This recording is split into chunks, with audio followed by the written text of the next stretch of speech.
nutqli yoshlarning kelajagimiz egalari deb e'tirof etayotganlar bejiz emas.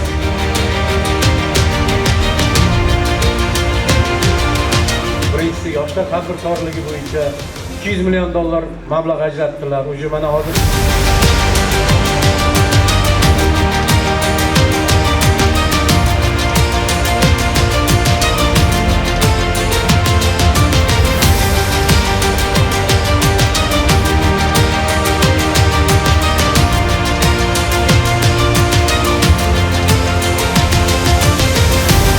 Hurmatli ish beruvchilar, siz bilan bo'layotgan yangi hamkorligimiz tufayli ilk bitiruvchilarimizning zamonaviy bilim, yetuk kasb mahorati va mustahkam qadriyatiga ega mutaxassislar sifatida katta hayotga dadil qadam qo'yayotganini faxr bilan ta'kidlashimiz mumkin.